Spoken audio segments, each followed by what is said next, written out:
Now, bass fishing involves a lot of fishing the banks, fishing the shoreline, just pounding the shoreline all day long and catching fish.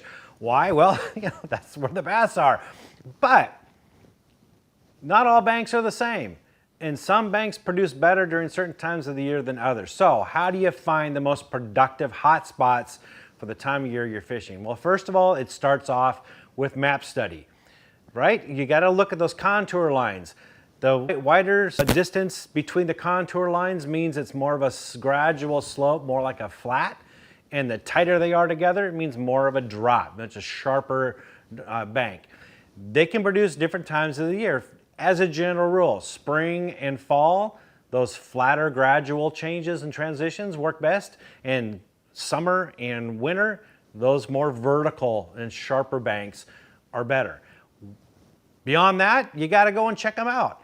And typically, a hard bottom is a little more productive than a soft bottom. You're not going to see that on a map. You got to go check it out and see what's there. Now that you found a hard bottom and you're in either a gradual or sharp bank for your time of year, now you want to narrow down even more. You want to look for specific types of cover. Rocks on hard bottom work really well, especially in the colder water temps.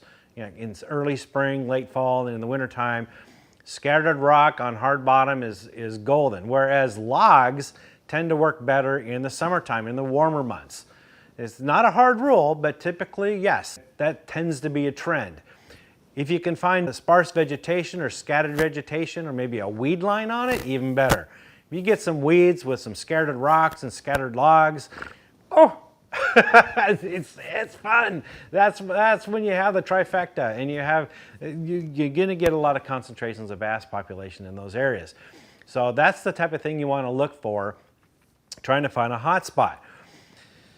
Now, a lot of guys know this, and so if you see this, visible cover, visible rocks, visible logs, they're gonna fish them, and you're gonna catch fish that way. Trust me, it does work. However, when you're in an area and you see that, pay attention to your electronics, because a lot of the times this stuff is underwater where people don't see and they miss it. And you can get greater concentrations of fish on those areas. These are little hot spots that people overlook. So if you're in an area, you see a lot of this stuff, kind of back off from the shoreline and kind of look around, scout a little bit. You might find some of this cover out in the deeper water and it's virtually untouched, and you can catch some good fish off of it. Another key element that makes a shoreline really productive is the presence of baitfish.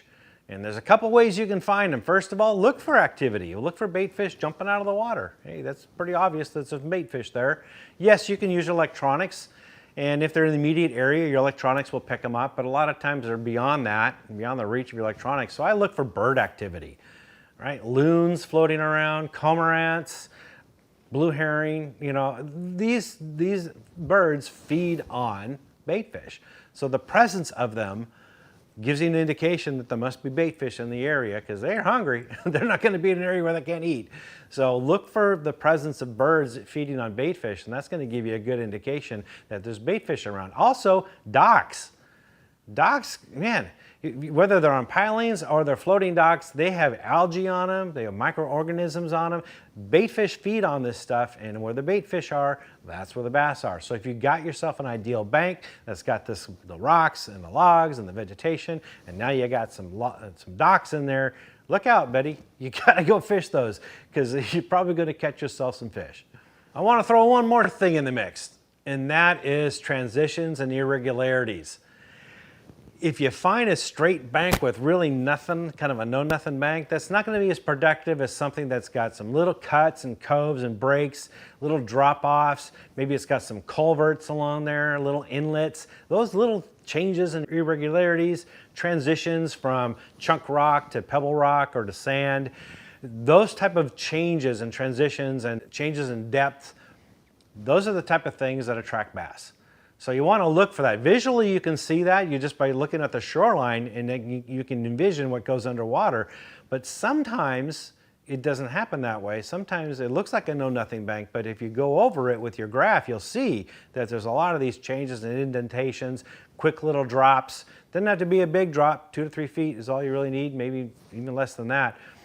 Those type of irregularities are what attract bass. So an irregular bank really helps. And also wind direction. Wind, a lot of times wind blowing up on a bank can turn it on. It gets the whole ecosystem going, right? You got the algae going, the plankton going, the bait fish get in there. It just churns up everything and fires it all up. So the wind-blown side of a bank can be very productive. The direction of the sun can be a factor, or where the shadows are. So in the cooler months, if the sun beats on a bank all day long, it's going to be warmer on that side than the shady side. And that warmer side is going to have more activity and more aggressive fish. So you want to fish the sunny side during that time of year. Whereas in the summertime, shade might be more of a factor. Might be nice and hot out, and the bass will be up in the shade ambushing bait fish, and they use that shade as cover and ways to camouflage themselves. And so you might have more bass up in the shady side during that time of year. So pay attention to the seasonal patterns and the sun and the wind and everything else I just told you about, and you're going to find yourself some sweet hot spots anytime during the year. I hope that helps. For more tips and tricks like this, visit bassresource.com.